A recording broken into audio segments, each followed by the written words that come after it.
మా అమ్మని తిట్టారు, మా నాన్నని తిట్టారు, నా కూతురిని తిట్టారు అంది.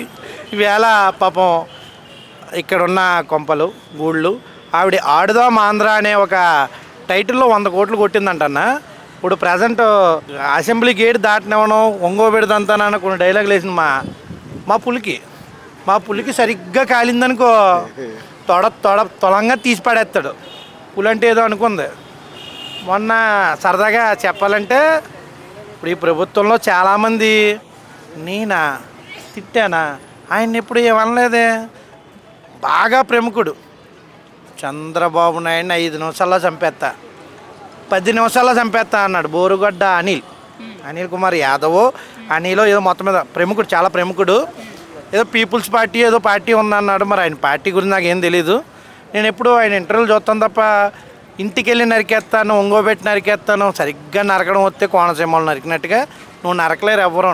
మేము ఎందుకు చెప్పుకో, మాకు అంత అవసరం లేదు. నీకంటే పబ్లిసిటీ పిచ్చి. ఇప్పుడు జగన్ గారి ఫోటో ఎక్కడ వైజాగ్లో ఎత్తే అందం ఉంది, అమెరికా రోడ్ల మీద ఎత్తే ఎవడ చూస్తాడండి. అక్కడ ఆయన పబ్లిసిటీ, ఇక్కడ ఈ బొకాడిగాడి పబ్లిసిటీ కోసం తప్ప ఇప్పుడు ఈ వీడియోలు చేస్తే నాకే పబ్లిసిటీ వచ్చేద్దని కాదు. అందరు ప్రెస్టేషన్లు మాకు అప్పుడు ప్రెస్టేషన్లు ఉన్నాయి. వీడియో పెడితే కుత్తాపాలు దింగుతారు, లోన్ వేస్తారు అనే గురించి మేము వదిలేసాం. ఇప్పుడు పెట్టండి మీరు. సిరెడ్డి అమ్మగారు పెట్టారు కదా బాగా కావాలి అని, ఇప్పుడు పెట్టమను. మీరు అన్నారు కదా బోరుగడ్డ అనిల్ కానీ లేకపోతే మన శ్రీరెడ్డి కానీ ఇలా పేటీఎం బ్యాచ్ అనో లేకపోతే కొంతమంది ఆర్టిస్టులు ఉన్నారు. వాళ్ళు ఎవరైతే గతంలో వాళ్ళ నోటికి బాగా పనిచెప్పారు, కానీ కూటమి ప్రభుత్వం ఎప్పుడైతే గెలిచిందో వాళ్ళు తుపక్ కూడా దొరకన్నా తుర్రుమని పారిపోయింది. అసలు ఏంటి ఎక్కడ ఉన్నారో అసలు దొరికే అవకాశం అంటే మా పుల్లోటి చెప్పిందండి, వేటాడేటప్పుడు చాలా సైలెంట్గా ఉండండి. మనం నగ్గాం, మనం కొట్టే దెబ్బ ఉండాలి కానీ మన నోరు ఉండకూడదని. అలాగా వీళ్ళ యొక్క తెలిసిన వాళ్ళు తెలియని వాళ్ళు మాట్లాడినోడు అకౌంట్లో డబ్బులు పడ్డాం. మరి ఆ ప్రభుత్వం నాకు దొరకలేదు. నేను ఒక 50 లక్షలు 20 లక్షలు సంపాదించుకుందును. మనకేంటంటే సొంత తల్లిని తిట్టి అన్నం తినలేం కదా.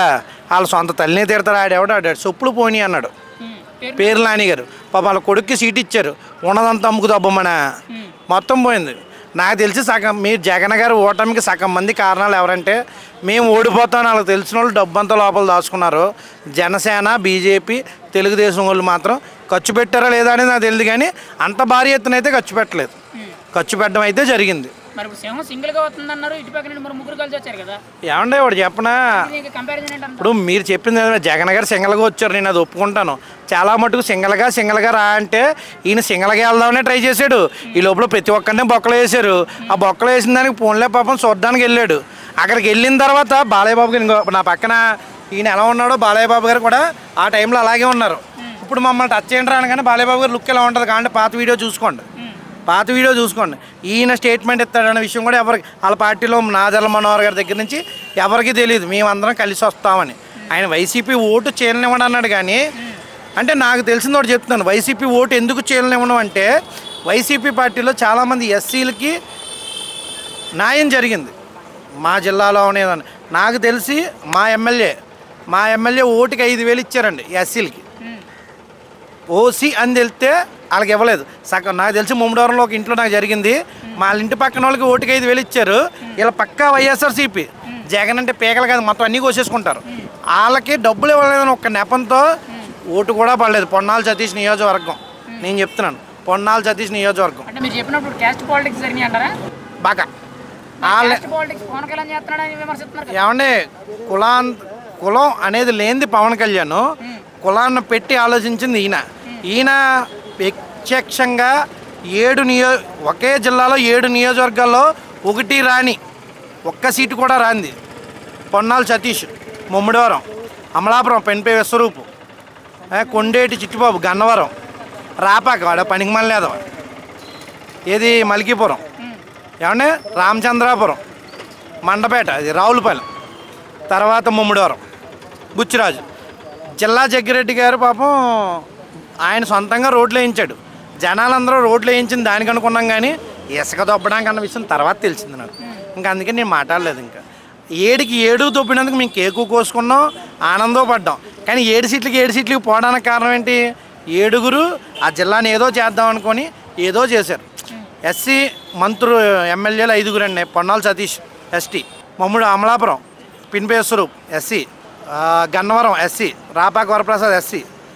జగన్ గారు ఊర్లోకి వచ్చినప్పుడు వీళ్ళందరూ నుంచి కూర్చొని జిల్లా పేరు అంబేద్కర్ది పెట్టమన్నారు.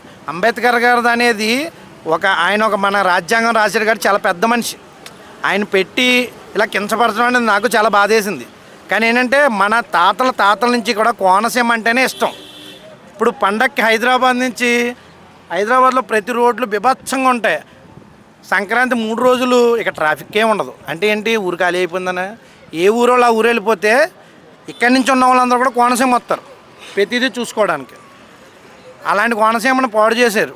ఆ పాడు చేయడం వల్ల 7 సీట్లు పోయినాయి అనేది అది ఆ విషయం ఆయనకి తెలుసు. అందుకనే ఎవరిని అభ్యర్థులు మార్చకుండా సంపాదించుకున్న వాళ్ళు దొబ్బెట్టుకోవాలని ఆ 7 సీట్లు మార్చలేదు ఆయన. జగన్ గారు కూడా తెలివైన వాళ్ళు. ఇప్పుడు మీరు అన్నారు కదా 7 సీట్లు మీ కోనసీమ జిల్లాలో పోయినాయని, బాగానే ఉంది. మరి ఓవరాల్గా చూసుకుంటే జగన్మోహన్ రెడ్డి ఓన్లీ 11 సీట్లు మాత్రమే గెలిచారు. ఇప్పుడు చాలామంది ఆ 11 మంది ఏమంటున్నారంటే ఆడుదాం ఆంధ్ర అని ఒక టీం తయారు చేసుకున్నారు, ఖచ్చితంగా క్రికెట్ మ్యాచ్ కండక్ట్ చేస్తారని అంటే లేదా ఏమంటారు? అంటే ఇప్పుడు హైదరాబాద్కి సంథింగ్ తెలంగాణ టీఎస్ నుంచి టీజీ చేశారు కదా, దీనికి ఒక రాజధాని ఏడ్చింది. ఆయన 1600 ఎట్టి ఒక మంచి ప్యాలెస్ కట్టుకున్నారు. ఆయన నెక్స్ట్ సీఎం కేసీఆర్ గారు అవుతారని మంచి కార్లు తెచ్చుకున్నారు. రేవంత్ రెడ్డి గారు నల్ల రంగు వేయించుకున్నారు. ఇప్పుడు ఆ విషయం వదిలేస్తే ఆడుదాం ఆంధ్ర అనే దానికి ఐపీఎల్లో ఆంధ్ర నుంచి ఒక టీం పంపిస్తున్నారు, హైదరాబాద్ టీం కాకుండా. మాకు రాజధానే బొక్క లేదు, మళ్ళీ దానికి ఈ ప్రత్యేకంగా టీం పెడతారంట. ఎక్కడ పెడతారు? ఇప్పుడు వీళ్ళు ఒత్తుపుని కప్పు నగ్గారు, తీసుకెళ్ళి ఎక్కడ కర్నూలులో పెడతారా, అదే వైజాగ్ కొండమే రుచికొండలో పెడతారా, లేదంటే ఇటు ఎక్కడ అమరావతి. వేళ నిజంగా ఆయన ఎక్కగానే ప్రజావాదిగా కోల్ దింగాడు. మరి వీళ్ళు ఎక్కినట్టునే ఏం కోల్ దింగారండి? వైజాగ్ రుచికొండ.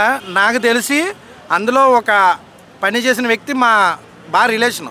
ఆయన ల్యాప్టాప్లో చూపితే అక్షరాలు 500 కోట్లు అంటున్నారు, కానీ అది 1000 కోట్ల దాకా ఉంది అనేది అంచనా. బయటికి చెప్పడమే 500 కోట్లు, అది మాత్రం 1000 నుంచి 1200 కోట్లు అనేది మాకు అంచనా. అది బయటికి చెప్పలేదు, ఎందుకంటే జనాలు ఎంత సొమ్ము పోయిందా అని బాధపడతారు కదా. ఫైనల్గా జగన్ అసెంబ్లీకి వెళ్తారా వెళ్ళరా? వెళ్తే ఏం చేస్తారు?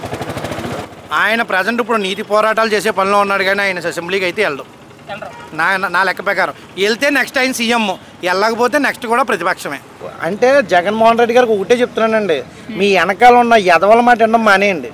మీ మైండ్ సెట్తో ఆలోచిస్తే 11 మందితో మీరు ప్రతిపక్ష హోదా అడిగితే అందరికీ నవ్వులాట కింద ఉంటుంది. అంటే ఇప్పుడు మీరు అన్నారు కదా వెనకాల ఉండే ఎదవల్ల మాట అనొద్దు, సొంత నిర్ణయాలు తీసుకున్నాడు. అంటే జగన్మోహన్ రెడ్డి 5 ఏళ్ళు ఎక్కడ కూడా సొంత నిర్ణయం తీసుకున్నాడని అనిపించిందా మీకు? ఇప్పుడు దాకా ఆయన తీసుకోలేదు కాబట్టి ఇప్పుడు కూడా ప్రతిపక్ష హోదాకి వెళ్ళమని హైకోర్టుకి కేసు పెట్టారంట. ఈయన హైకోర్టుకి సార్ నేను సీఎంని ప్రతి శుక్రవారం వస్తే నాకు 60 లక్షలు ఖర్చు అవుతాయి అన్నాడు. మరి ఇప్పుడు ఎలా వెళ్ళిపోతున్నాడు?